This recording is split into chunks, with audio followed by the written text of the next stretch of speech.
contempler ces trois jeunes gens qui répondirent avec hardiesse et franchise: « Ô roi, nous ne servirons pas tes dieux, et nous n'adorerons pas la statue d'or que tu as élevée.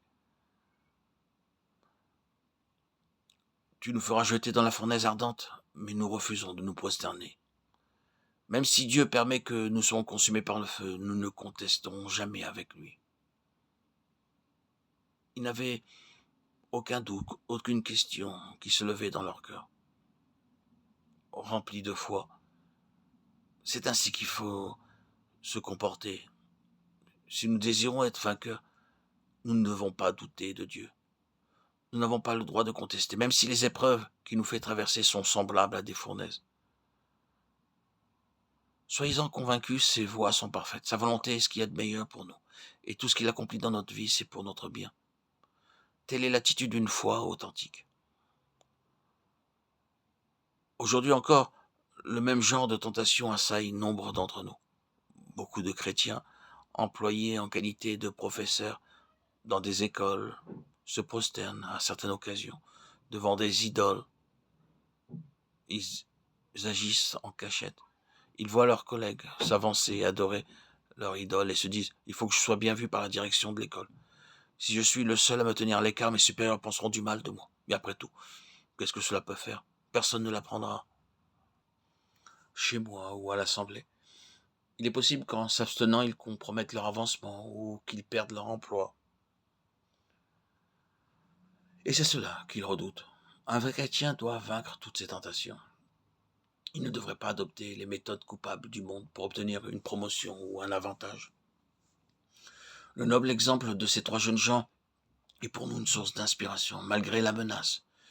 Ils ne fléchirent point le genou devant les idoles, proclamant « Le Dieu que nous servons peut nous délivrer de la fournaise ardente. » Nous aussi devons croire que le Seigneur ne fera jamais défection, car il déclare « Tout pouvoir m'a été donné dans le ciel et sur la terre. Voici, je suis avec vous tous les jours jusqu'à la fin du monde. » Matthieu 28, 18-20.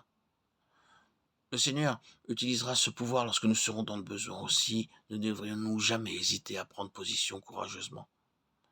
Certains chrétiens font de leur mieux pour être agréables à leurs amis et ne refusent pas les invitations à des réunions, à des soirées. Ils n'ignorent pas qu'ils seront amenés à manger des nourritures qui ont peut-être été offertes aux idoles et ils n'éprouvent aucun sentiment de culpabilité. De la même manière, ils acceptent avec plaisir des boissons enivrantes. Si vous tenez à remporter la victoire, refusez à tout prix de vous souiller de cette manière. Lorsqu'il entendit la réponse des trois jeunes gens, le roi Nebuchadnezzar entra dans une grande colère. Il ordonna que la fournaise fût chauffée 7 fois plus.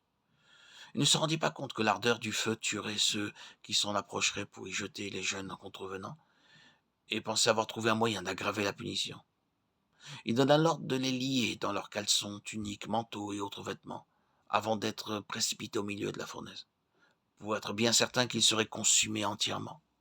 Mais ô surprise! Le feu détruisit seulement les entraves et délia les jeunes gens. C'est la chevelure qui aurait dû s'enflammer en premier lieu, et pourtant pas un cheveu de leur tête ne fut roussi. Ils marchaient au milieu des flammes, comme dans un jardin. Le roi fut rempli d'admiration, et son étonnement ne connut pas de bornes lorsqu'il fut établi que 4 hommes se déplaçaient dans le brasier, et non point 3. Le Seigneur s'y entend pour protéger les siens et veillera sur notre sécurité lorsque nous serons amenés à prendre position pour sa parole et sa loi. En vérité, nous n'avons nul besoin d'essayer de sauver notre vie en nous souillant. Si nous voulons être vainqueurs, il est certain que l'ennemi nous persécutera plus que les autres. Nous serons menés devant des rois, des princes et des gouverneurs à cause de son nom. Mais c'est là seulement que de nouvelles occasions de témoignage nous seront données, et qu'il deviendra manifeste que le Seigneur est capable de nous venir en aide et de nous protéger. Dieu accorda à ces hommes la sagesse pour parler au roi Nebuchadnezzar, et de la même manière, nous recevrons une bouche et une sagesse à laquelle personne ne pourra résister ou contredire. Car je vous donnerai une bouche et une sagesse à laquelle tous vos adversaires ne pourront résister ou contredire. Luc 21, 15. Alors le roi fit prospérer ses 4 amis, au verset 30. Ainsi, la persécution qui s'est abattu sur ces jeunes gens fidèles fut l'artisan non seulement de leur prospérité, mais encore de la confusion dans laquelle furent plongés le roi et les princes de Babylone. C'est parce qu'ils connaissaient leur Dieu que ces hommes triomphèrent de l'épreuve. Que le Seigneur nous accorde à nous aussi la grâce de devenir de vrais vainqueurs.